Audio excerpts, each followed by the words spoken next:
listening to Off the Cuff. Now, here's your host, Adam Banks. You're running for your life. You're a shooting star in all the years. UConn has ended all debates and has solidified themselves as a blue blood program because they are once again for the 6th time national champions. Welcome everyone to the March Madness series presented by Off the Cuff with Adam Banks. I, of course, am Adam Banks, and I have with me the OTC Sports panel, Chad Rainwater and Jordan Conatser. This is the post-championship show, the last show of the March Madness series. Guys, how are you doing? Jordan, good to see you once again. Man, I'm doing great. It's a sad day that this is the last show that we're going to do for the year. I always look forward to it every year, but I think this is going to be the most exciting show we've probably ever done. UConn national championships, but more importantly, being a Kentucky homer, John Calipari's out. So yeah, we got a lot to talk about. Chad, how you doing, bud? I'm good, man. And I feel like every time we do these shows, the last show specifically, after, we're down, like Jordan said, as being Kentucky fans, we're down. Someone else has won a national title. It's always freaking raining. And here we are again with rain outside. It's been nasty all day. But I'm good other than that, man. Can't complain. Like Jordan said, I'm sad that it's the last show. But I think we'll have a good time. We are broadcasting from my home off of Barley's Pass, hence why the audio doesn't sound so professional.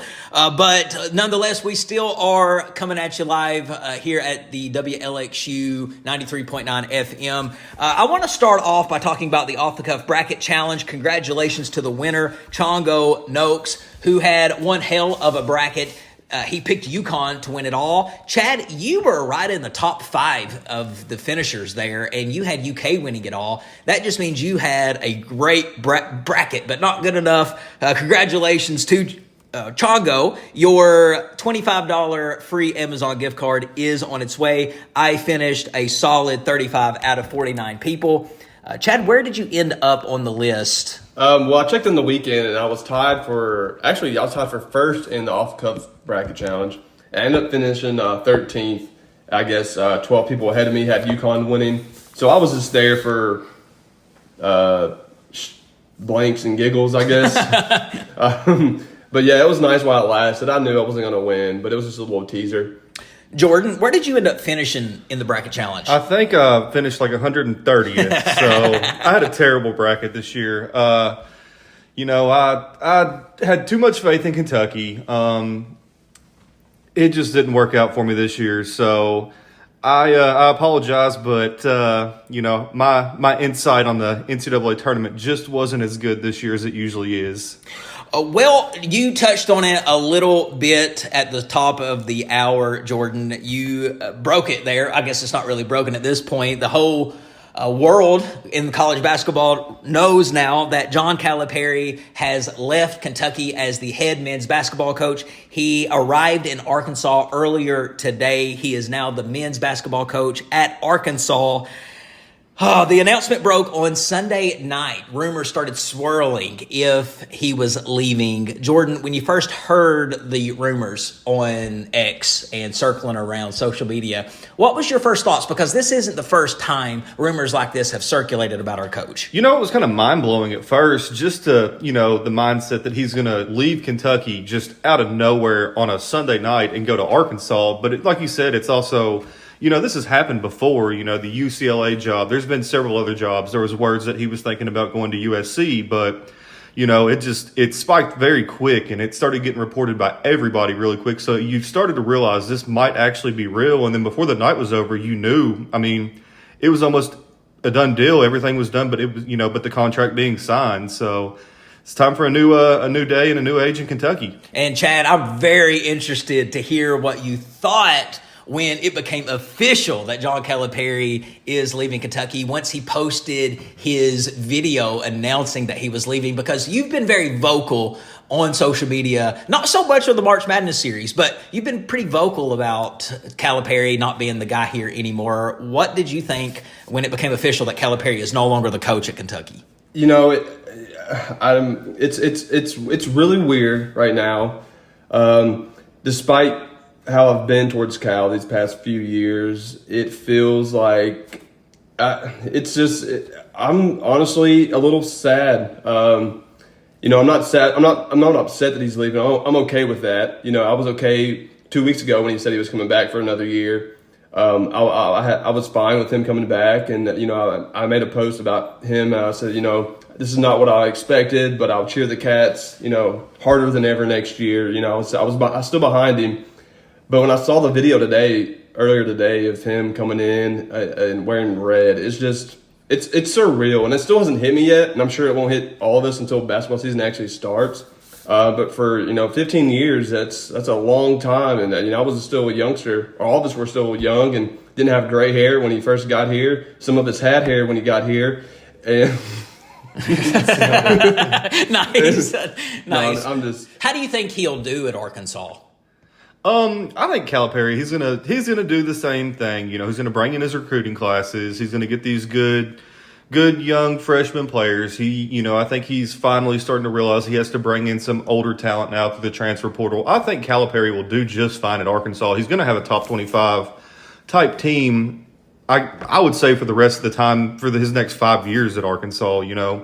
It just, can he get that energy back that he had in his early days of Kentucky to be able to really just ignite the fan base and actually take his team past the first weekend of March? And, good luck to Arkansas with that. He couldn't do it here anymore. And I think it was the right move for him to leave. I don't know about him going to Arkansas across the conference, but hey, good luck coming into Rupp next year, Cal. It's going to be very interesting for the fan base to see how we take him back and stuff like that. But he definitely made it a lot of fun choosing that specific school. Right, that specific school, Arkansas. Yeah, I mean that's what got me is you're going to not a rival to UK, but back in the '90s, I feel like UK and Arkansas is a pretty big rival. But for him to have to come into Rupp next season, that's going to be crazy. Tickets are going to be super expensive. I just hope and pray that he doesn't come in and beat us. Like, how bad would that be if he comes in and just runs us off the court? It'd be bad. It'd be bad. That would be bad. But like Jordan said, I think he'll be fine. And that's it. Fine. I was listening to John Wall's podcast earlier, and John Wall even said that he doesn't think Coach Cal's going to change his ways at all. Right. Like, even despite what has happened the past few years, he's still going to go in, recruit his freshmen. He's not going to get the upperclassmen. He'll have a couple upperclassmen, but he's not going to change his ways. And I think that'll be interesting. I think that'll be interesting to look forward to and see how that goes. I just don't. I don't think we're gonna have to worry about them, making the Final Four next year or anything. I just hope that and it might not be next year, but I just hope that whoever we decide on as a coach, we can be better than Arkansas. I do think, and this might be a controversial thing to say. I mean, a lot of people might disagree with this, but I think this was an actual good career move by John Calipari to leave Kentucky and go to Arkansas. And the reason I say that is 15 years is a long time to do anything, to be at a place, to do a job. And he did it well, not his whole tenure, but he did do it well. I do think this is a good career move for him because at his age, he still has a great 5-10 years left in him. He's not going to change his philosophy like everybody's been saying, and that is getting players to the NBA, making players rich, changing lives. That's what he does, so be it. He needs to find a place where he can go and do what he does best, and I think Arkansas is a great fit for that. I think they'll like that. I think they'll enjoy Cal. They're excited. I don't know if you guys have seen their fans. They're excited to have him. I think this is what not only the fan base maybe needed, but this is what Calipari needed to in his career. He needed a jolt to get right back into being Calipari, and he just wasn't. Kentucky fans, he lost the fan base. I think it's a good career move. I mean, I agree. I think he was due for the move, and like I said, who am I to tell someone where to move and what job to take? But, I think it would have hit home a lot easier with the Kentucky fan base if John Calipari would have taken, the USC job or a job out of conference, But I understand there's also, I think there's one other job right now outside of Kentucky that's a top 5 or a Power 5 school that's actually open. So there wasn't many places to go. It's the hurt of seeing Calipari to Arkansas. It doesn't hit as hard as the Rick Pitino to Louisville, after his Celtics tenure, but it still hurts to see, the person that he rejuvenated Kentucky basketball. And, I know it's been, in the earlier shows of the March Madness series, I've said, I think Cal's time is over, but it's, he's always going to be, the Kentucky basketball coach in Lexington. People are going to still love John Calipari. It's just, I hate the fact, I hope he doesn't ruin it anymore by going there and just, continuously going at the Kentucky program and stuff like that. So don't do anything now at this point to just lose the fan base completely, because we still want Calipari back. No, and you can tell there is kind of a somberness in Lexington. I think it's a relationship has ended. People are upset. I don't think people are wanting him back. They are just upset, reflecting on the memories. We're not like wanting him back for to be the coach again, but we want to accept him back. Just we want to be able to bring him back and maybe put his name up in the rafters. Absolutely, he deserves to be up there, and he does. He does. He does. He's one of the best coaches in Kentucky basketball history. Did you all see Ellen Calipari's goodbye video? That was pretty emotional as well. That one got me. I watched that. I mean, that came after a couple hours after the Cal video. But yeah, Ellen's was pretty emotional, and you can tell she was getting pretty emotional as well, and she was choking up a little bit. But yeah, that was really tough to watch. Yeah, it's hard for the whole family. It's hard for her. She's been here with Cal too. A lot of people loved her. I'm going to miss seeing her tweets. This reporter, Peter Bethel, is that his name? The guy who broke the story? Pete Thamel. Let's go back to when the story first broke, because I have to bring this up. What did you all think of when people were still trying to figure out, is Calipari leaving, what's going on, when WKYT ended up running into him walking his dog with the stroller? I love how that video is now the new Alan Cutler chase video. Yeah, that's what I was going to say. That was really strange, and like you said, it's going to be this generation's Billy Gillespie, Alan Cutler video. And I think it was really poetic at the end how he was just filming him just walking off with his dog. Yeah. I don't know if you guys paid attention to that, but he just filmed him for an extra 20, 30 seconds, and he was just walking away. But that was really tough to watch, because his question was, do you have anything to say to the fans? And he was just like, no, I don't. And that was really strange. I mean, because he's still at that time our coach. Yeah. And I mean, I understand. And also, why was he walking on Richmond Road knowing at that time that there was reporters just across the street? I don't know if that was something. I mean, it's obviously intentional for him to do, but you just got to ask the question, why did he want to do that for? So the next big question is, because there is a big job opening now in the world of college basketball, and that is the head coaching position at the University of Kentucky. And we're going to talk about who we each think should be the replacement and the new head man at the rim of that job. And we'll talk about that in our next segment. Stick with us, folks. You are listening to Off the Cuff with Adam Banks presents the March Madness Series post-championship show. We'll be right back. Welcome back, everybody, to Off the Cuff with Adam Banks presents the March Madness Series post-championship show. The UConn Huskies are the 2024 national champions, and we haven't talked about the game yet, which we will get to eventually, I promise, but there's just so much happening in the world of college basketball, and the biggest story is not the Huskies winning the championship. It is the fact that the coaching carousel is spinning like crazy. John Calipari has left Kentucky. He is now the head coach at Arkansas, which means there is a vacancy at the University of Kentucky. It's not been open in 15 years. Let me just say this. I love college basketball. One of the biggest reasons I love college basketball is the coaches. The coaches make the game better. The personality, the charisma, the storylines, the drama, everything about that just makes the sport better. I love following a good coaching search. I haven't got to feel what it's like to experience it at my own program in basketball in 15 years. I'm excited. Yes, I'm a little bummed out that Cal's left, but you know what? It is what it is. He's gone. I'm excited now. So there is an opening, and I want to get to every single person of who they think should be the next Kentucky basketball coach. And Jordan, I'm going to start with you. I want to hear your top three. You can give your aspirational answers as well as your realistic answers, but I want a top three in order. Who you picking up the phone first and calling if you're the AD at Kentucky? I mean, if I'm the AD at Kentucky, I'm not going to – I think there is a pretty set in stone top three of who Mitch Barnhart wants. If we're just going by my top three – in order, I went Danny Hurley, UConn's head coach, back-to-back national championships.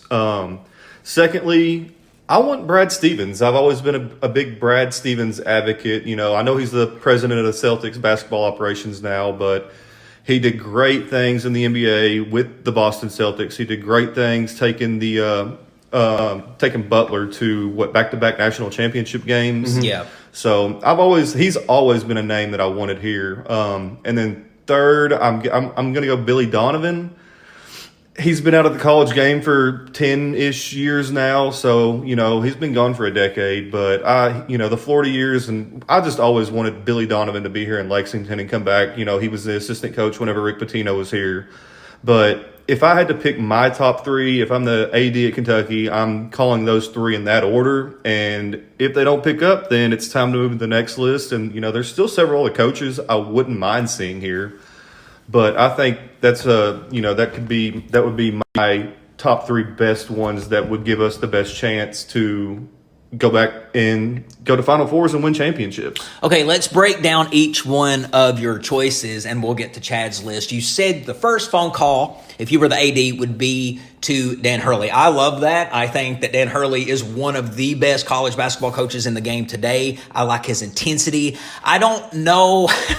He would be such a great personality to have because he is so strange, but he has the winning mentality, and we know that that's what Kentucky fans want.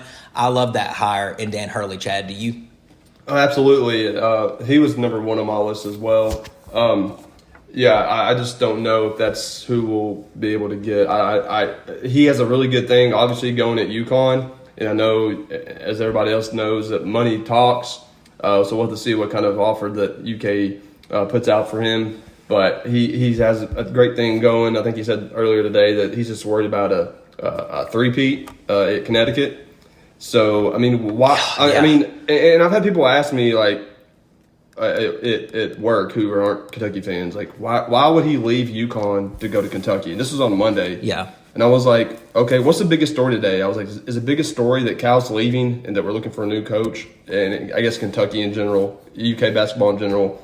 Or I was like, or is it the national championship game tonight and UConn possibly going for a back-to-back? But the biggest story was Kentucky and Cal. I hate that the national championship game was kind of overshadowed by that. As a Kentucky fan, it doesn't bother me that bad. But still, it's Kentucky basketball we're talking about here. Yeah, we've been down the past few years, and Connecticut's been on the rise the past 25 years. And then last night, you saw did you guys see where they had the celebration for the national championship in their gym, and it was half full? I didn't. See, that's the thing, and I saw that picture you're talking about. The upper part of the arena, it was literally the upper part was half full, and and that's a smaller gym.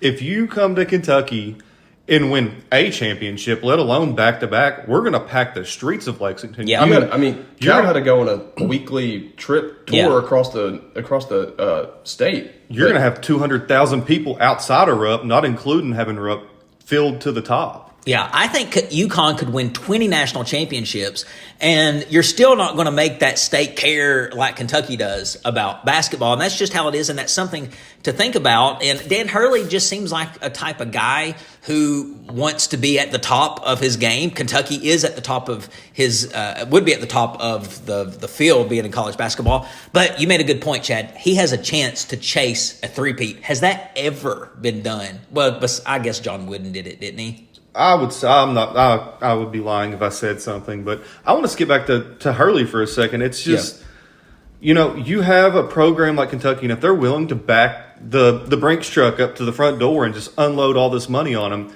how often do you get this chance? I understand UConn they're a blue blood now. They've won 6 national championships. UConn's on the rise, but they still don't have the money. They still don't have the resources. They still don't have the facilities that the Kentuckys have. And how often is the Kentucky job, the North Carolina job, the Duke job, and the Kansas job going to be open? Those are, in my opinion, your 4 bluest of the blue bloods. Yeah. How often is that job going to come open? It's been 15 years. Yeah, it don't come off and open. You got to jump on the train, man, when it's driving by. That's the thing that I think there could be a chance with Danny Hurley. Yeah. It's just this job does not come around. It comes around. It's a once in a lifetime. Once in a lifetime. If you don't get it now, it might not come around again. You might never catch that train again. So he's my number one. I would love to have him. I just it's hard to pull a man away from a back-to-back national championships and a school like UConn. So yeah, it makes me wonder if Mitch Barnhart is a good salesman. I mean, come on, I think it's a no-brainer to come here, but it's all about the salesmanship. Whatever he wants. If he wants the new facilities that Mitch wouldn't give Cal, I would give Danny Hurley the keys to the backhoe and tell him to start digging and see what you want. Build what you want to build, Danny Hurley. We'll give you your money and build what you want to build. $11 million a year. They're going to have to match that at UConn, right? I mean, you would think they would, but does UConn have that money? I believe that they said the reports coming out yesterday where they're going to start at $11 million. I don't think UConn could even match 11. I mean, they don't have a football program, do they? That's a good question. I don't think they have a college football program. I don't believe a university that big without a football program? I don't think they do. I could be wrong. They used to not, at least. I don't think they do. So wow. I don't know, unless somebody comes in, just some millionaire up there. I don't know any millionaires in Connecticut, but unless they can get like a millionaire to give them all the money, I don't know if they can afford $11 million. I mean, what's he getting paid now? Three, something like that. I mean, you're looking at 8, 9, 10, possibly even $10 million more than what you're making right now a year. And think about this: not only do you make $10 million a year at Kentucky, you're famous worldwide. You are famous. You can win, like I said, 20 national championships at UConn. You come to Kentucky, you're mainstream. You're going to be on every major platform, every channel, CBS, ESPN, prime time. You're at Kentucky. You're not at UConn anymore. And yes, UConn is a blue blood. I'm not undermining them, but Kentucky is just different. It is what it is. Just for the sake of time, we'll have to move on to your next choice. You said Brad Stevens. I think he's pretty comfortable as the executive at the Boston Celtics. He's not been a coach in college basketball for a while. He's been out of that environment. What makes you think he would come to Kentucky and be a good college basketball coach still today? That's my most unrealistic one, and I'm just saying that because I'm still picking up the phone. He has to tell me no. I'm still going to pick up the phone and tell Brad Stevens, hey, Brad Stevens, I think he's making somewhere around $5 million a year in Boston. I'm still going to call him and say, hey, I've got $10, $11 million annually waiting on you here in Lexington. What do you need? What do you want? We would love to have you here. Like I said, he's the most unrealistic ones of my picks. Don't think Brad Stevens is coming. Nobody get your hopes up. I don't even think Mitch is calling Brad Stevens, to be completely honest. So right, I don't either. I think that's mine. That's who I would be calling. I don't think Mitch is calling Brad Stevens. And then third, you said Billy Donovan, which I would assume he's on Chad's list and my list too. I like the Billy Donovan option. Again, he's been out of the college environment as well, but he is a proven winner, back-to-back national champion, was always making appearances in the Final Four. He knows basketball. He's a basketball junkie. He's got Kentucky ties. That was his first assistant coaching job in college basketball. He would be a good fit for Kentucky. I like that option in Billy Donovan. Yeah, he was number 2 on my list as well, Billy Donovan. But the thing with him is he's been out of the game for 10 years now. Yeah, college basketball as a whole has changed so much, so you got to kind of worry if he can adapt to that, which I think that he could. You're not gonna. The only downfall of bringing these guys in from the NBA as opposed to another college basketball coach is you're not going to get the recruit. You're not going to get those transfers that you. And it's not a huge deal, but if you're taking a guy like Hurley, you could probably get some guys from Connecticut to come here. If you have somebody like Billy Donovan or Brad Stevens, you don't have those guys that you can bring into the team. And at this point, it's huge to Kentucky because we have nobody on the roster. So I think that, and that's not a deal breaker at all. If Donovan said that he would come, I would love it in a heartbeat, and we'd all get excited, and we'd probably run through a wall. But I don't think the timing is right. I mean, the Bulls are still in a playoff spot, and we wouldn't know if they would go further until a week or so. And like I said just a second ago, we need a roster. We have to have this thing. It doesn't have to be rushed, but it has to be soon. And if we were trying to go after Donovan, then I don't think it would be within the next 2 or 3 weeks. Anything to add about Billy Donovan, Jordan? Nothing really. Chad hit everything pretty good. We need a coach, and we need a coach soon. We need a coach before the week's over. That's the thing. Yeah, he's in the playoffs, potentially going further in there. Yeah, it's timing is everything. Okay, so Chad, we'll get to your top three. If we've already mentioned the coach, we won't elaborate, but I'm curious to still hear who your top three would be.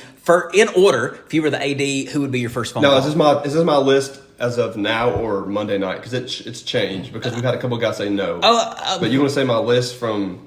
Because two of them are already on the list. We don't really know what's true and what's not. I mean, Jay Wright has said no. Yeah. Well, my other one was going to be Nate Oates. He's not coming. Yeah, he's not coming. Okay. Okay. He did make a statement himself and say he wasn't coming. I haven't heard Billy Donovan say anything. So if it's not been an official statement from that person, yeah, they're still in the running. I think Donovan is not. He's kind of like beating around the bush a little bit, but he's not giving us a no. No. But okay, so we'll say 1 Hurley, 2 Donovan, and 3. I guess I have to include him only because as of right now, I think he's probably the favorite to be the coach, and it would be Scott Drew. And that doesn't move the needle for me if we do get him, but there is some, there would be some good aspects to getting a coach like him as well. I guess I have to include him on my list. But before my list changed, Oates was on my list. So yeah, I'll throw in Drew as a substitute. I do not want Scott Drew. I think he would be a horrific hire for the University of Kentucky, an atrocious hire. I don't know if you guys remember me talking about Kenny Payne going to Louisville. I said that would be a terrible hire, and we seen what happened there. I don't think that Scott Drew is Kenny Payne. However, I think he's a good coach, but I think in order to be the head coach at Kentucky, you need to check off every box. And Scott Drew doesn't do that. As far as being a coach, I'm sure he's great, but he doesn't have any personality. He doesn't have that charisma. I don't know if he could handle the fans, and I just can't imagine on Big Blue Nation night. What's that night called? Big Blue Night? Big Blue Madness. Big Blue Madness, yes. I couldn't imagine him getting the fans riled up. Hi, guys, I'm Scott. I just can't see it. My thing with Scott Drew is, like Chad hit it, it's you own the state. You don't own the town. You have, as a Kentucky head basketball coach, you have more power than the governor of the state of Kentucky. And does Scott Drew really have that personality to where he can reach out and, it's not Waco, Texas anymore. And I think Scott Drew is a great X's and O coach. But he's a good recruiter. He's won a national championship. He's had several great teams at Baylor, but he's also had a lot of first weekend losses. He's had a lot of years where he didn't make the tournament.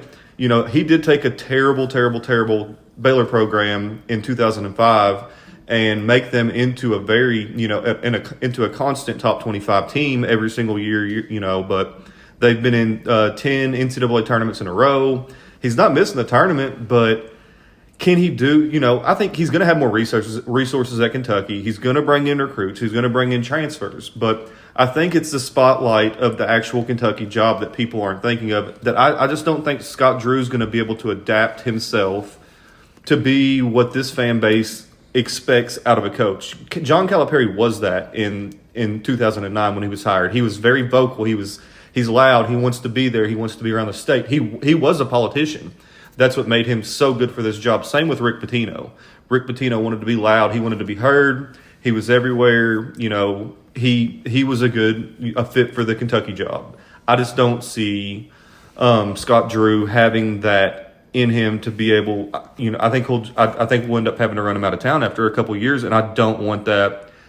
And I don't want to see him come here and ruin his career. And it's nothing against him. I just don't think it's his personality to be able to be in the spotlight of Kentucky because there's no other spotlight anywhere in the nation like there is here. Yeah, I agree. I think that he has 3 years to prove himself for. We read him out. I think that if this was after, say, today we got rid of Gillespie and we were, or I guess in trying to find a spot, Scott Drew would be. I'm going to get that name mixed up so many times. I can't remember. Scott, which is an actual person because I did the same thing. But if this was, if we were getting a coach after Gillespie, I can understand, but kind of fill the shoes of John Calipari is going to be tough, and the expectations are going to be so high. And like one of you mentioned, it's just the personality. Like he's just a dry, seems to be a quiet type of guy, and I just don't know if that'll work. But it's just something that, I mean, we're obviously going through change here, and maybe that's something that we need is somebody to come in and not be as vocal as Cal and always in the spotlight. But because I think that he could succeed here, definitely, no doubt about it. I mean, he had this within the 15 years that Cal was here at Kentucky. Scott Drew, he had a 71% winning percentage. He had a national title, 3 Elite Eights. He missed the tournament 3 times, so one more than Cal. So if you on paper, it's not that bad, and I don't even think it's a drop off. It's the other aspects of him, like getting out in the state and getting around fans and being, like Jordan said, that politician. And we're not going to get that from him. Being that guy. And I think if you do not check off every single box that is required for this job, you're doing the university, you're doing the fans, you're doing the program a disservice. Now, I haven't got to my list. It's going to be quick because it's pretty similar. Obviously, I think my first call would be Donovan, make him tell me no. Then I'm going to go to Dan Hurley. And then third, which it seems like this is going to be the guy I would probably call next, and probably the guy that should be here because I don't think the first 2 is happening, and that is Bruce Pearl. I think that he can check off all of the boxes.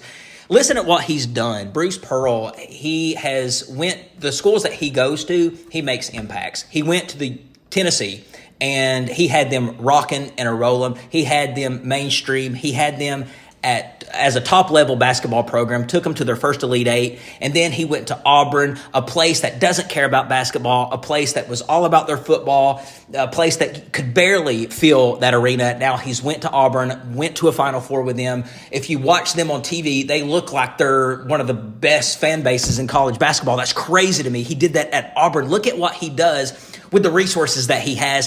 He would check off the boxes not only as an X's and O's coach, but his energy, his charisma, his personality. He is Cal. Again, people would be excited for his postgame show, excited at Big Blue Madness.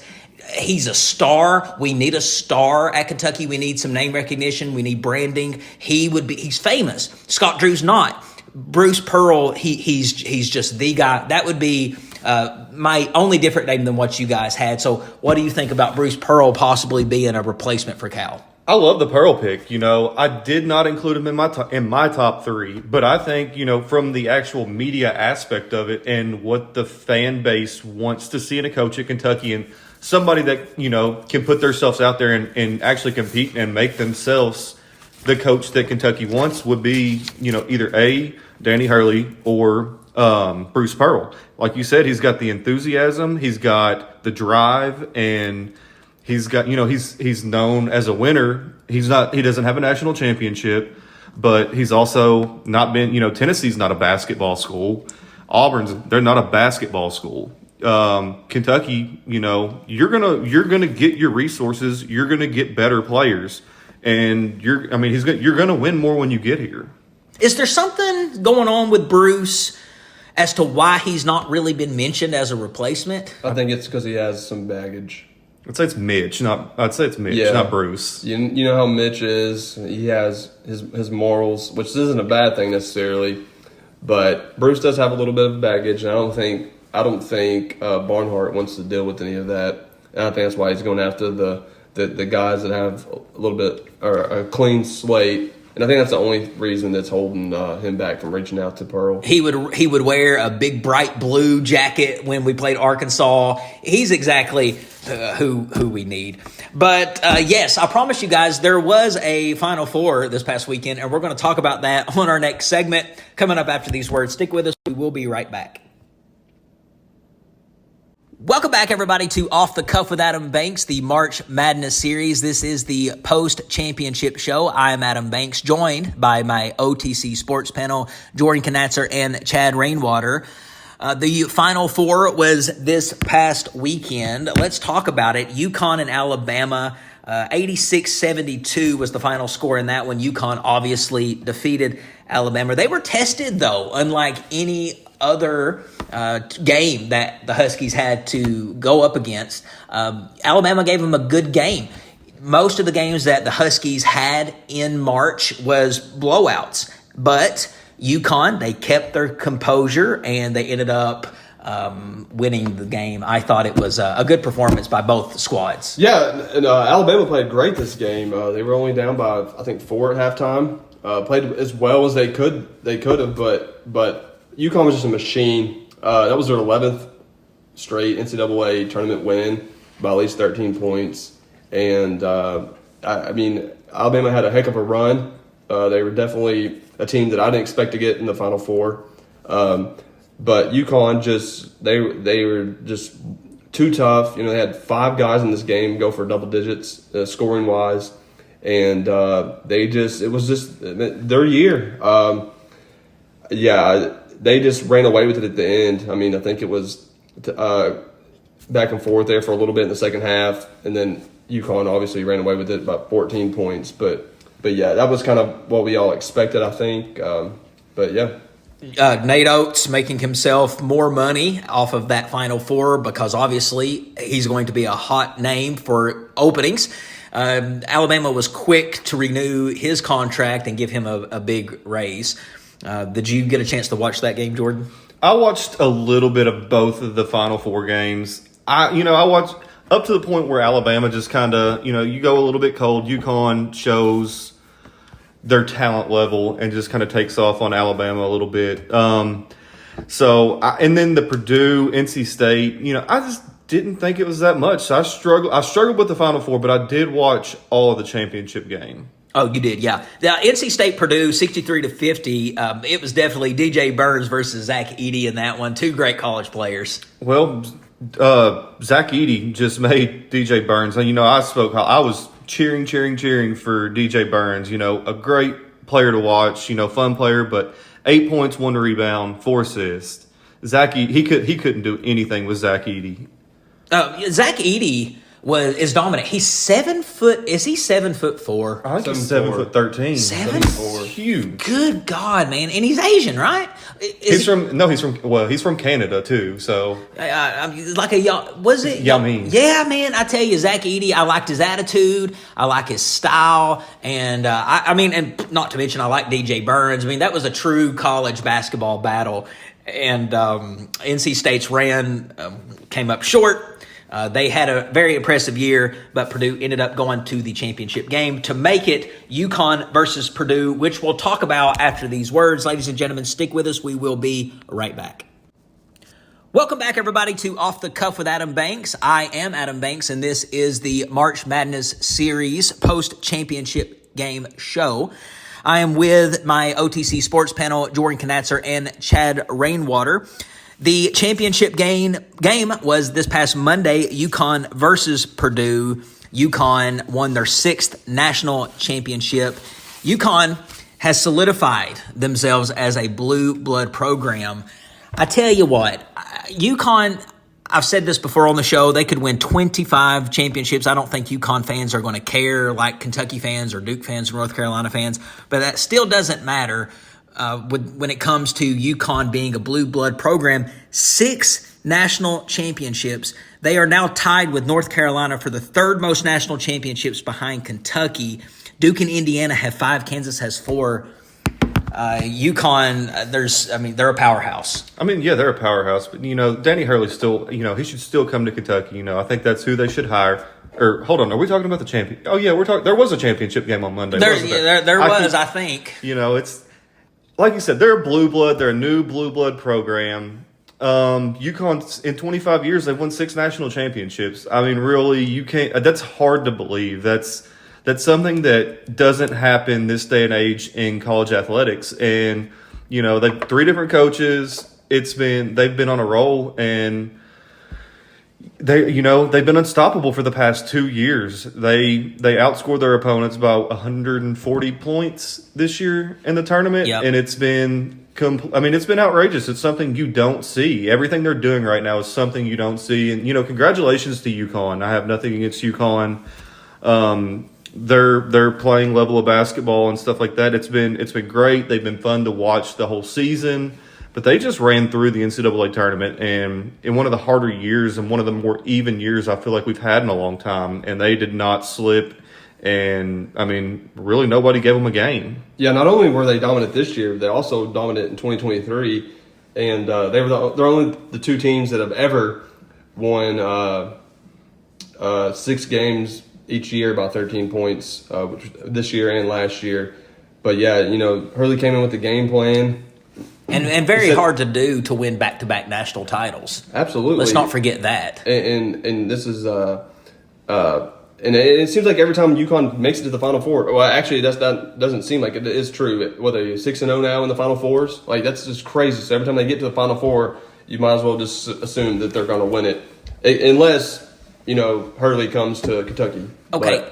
Let me ask you guys a question. I think that the top 5 programs in college basketball history, looking at the overall, I think we pretty much would all agree with the 4: UK, North Carolina, Duke, Kentucky, or Kentucky, Kansas.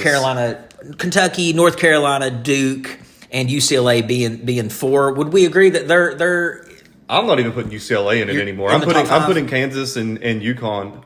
UCLA's not been good in my lifetime. But they're 11 national titles. I mean, that's fine. That happened, and people can say it about Kentucky too. It's, the Adolph Rupp era. That's when we won most of our championships. But Kentucky stayed relevant through the Joe B. Hall era, the Eddie Sutton era, the Rick Pitino era, the Tubby Smith era, and then the John Calipari era.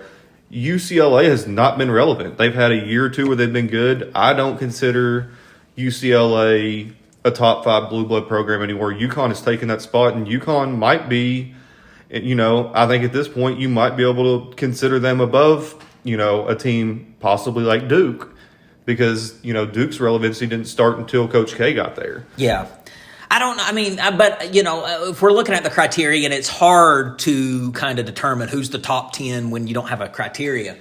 But I think that when you're thinking of college basketball, historically, you're just thinking of the teams of college basketball. I don't think you could ever replace North Carolina, Kentucky, Duke in no particular order there. I think those teams are Kentucky basketball. But that's why I love having these conversations. UConn has squeezed their way in there as potentially being in that argument. Chad, I know you put UConn in the top 5, right? Absolutely. So who is your top 5 college basketball programs of all time? Of all time? See, that's tough. You can't go against, national titles. And you don't have to go in order. So, but that's tough. You could have an argument for UCLA, but like Jordan said, they haven't been relevant in so many years. They went to a Final Four. Yeah, but that's what I was going to say. Yeah, ago. they have gone to a Final Four more recently than Kentucky has. So, I don't know, man, because look at all these teams that are like UConn, who's not historically been good, but they have in the past 25 years. And so you have this younger generation who thinks UConn's so good because they've won 6 titles recently. But you would. I don't think my top 5 are going to change. You'd still probably have UCLA, Kentucky. Duke, North Carolina, and Kansas. Is that 5? That's 5. That's 5. I guess you would stick that, but like you said, UConn is slowly trying to make their way. So they haven't broke your top 5 yet. Well, I'm a UK fan, but I would maybe you slide UK up and slide UCLA out and put UConn in. Yeah. But then that's went against what I just said about titles. So I don't know. It depends on how you're looking at it. If you're counting titles, you have to go in that order. If not, then UConn, you have to find a spot for UConn. There has to be a way to fit UConn in there somehow. Here's an interesting stat about UConn. They're the 8th different program to repeat as champions. Oklahoma State, Kentucky, UCLA, Cincinnati, San Francisco, Duke, and Florida did it previously. That's pretty good company. All great basketball schools. The tournament ratings was up, obviously, this year than they have been in the past. That means that college basketball is still thriving. Thursday and Friday Sweet 16 games on CBS, TBS, and True TV averaged 10.3 million people, 5% up from last year. Sunday's first game between Purdue and Tennessee averaged 10.4 million. That was the highest in 5 years. And the Elite Eight game between NC State and Duke produced the largest audience on an Easter Sunday telecast on any network in 11 years. Overall, the NCAA tournament is averaging 9.4 million viewers on CBS, TBS, TNT, and True TV, 4% increase from last year. I keep saying Kentucky basketball. College basketball is alive and well. Oh yeah, absolutely. And it's about to get a lot more fun. We've got you have all your, UConn, Danny Hurley is still a new coach there. John Shire is a new coach at Duke. Hubert Davis, who's at North Carolina? Yeah. Hubert Davis at North Carolina. Kentucky's getting a new coach. And then, Bill Self's getting a little bit older. So it's a new age of college basketball. College basketball is definitely not dead. It's fun. It's energized. The offense is up. Teams are scoring a lot of points. The NIL opens everything up. The transfer portal's here. College basketball is about to hit a level that college basketball has never hit before, in my opinion, just with all the changes that have recently been made. I can't wait to see where it goes in the future. And I'm glad we're hitting that new era, and I hope it works out, especially for the Wildcats. Well, folks, that pretty much wraps up the 2024 edition of the March Madness series. It's kind of crazy. It's already over. It just began, it seems, but now it's over. But man, things have definitely changed from our first episode of this year's March Madness series to the last. We started out with John Calipari as our coach, and now he's not. We don't have a coach. So next year's March Madness series is going to be very exciting. Again, I want to thank my OTC sports panel, Jordan Conatser and Chad Rainwater, for joining us this year. Before we go, I'm going to give you guys a chance to say your goodbyes for another great year. Chad, we'll start with you. Thanks again for being on the show. Thanks again for having me. 10th season has been fun. I loved every minute of it. I love talking college basketball. I love getting together to talk college basketball. It makes it even funner. But yeah, I hate that this is our last show for another year. But like you said, next year's going to be super exciting. And hopefully next year we can talk about Kentucky in the post-championship show as opposed to the last few years where we haven't gone that far at all. So we'll see. But thanks for having me again, man, and I'll see you later. It would be nice to have one of these and talk about Kentucky going further than what they usually do. But, hey, next year, let's be hopeful. Jordan, thank you again for being on the show this year, as always. No place I'd rather be, man. It's one of my favorite things to do every single year is to get with you guys. And, we haven't talked about, we'll have Zach back, our fourth member of the panel. We'll have Zach back, he'll be back from Kuwait next year. He's going to have a lot to talk about because he's missed out on this entire crazy year in Kentucky basketball and college sports as a whole. So, I'm excited to get back in next year.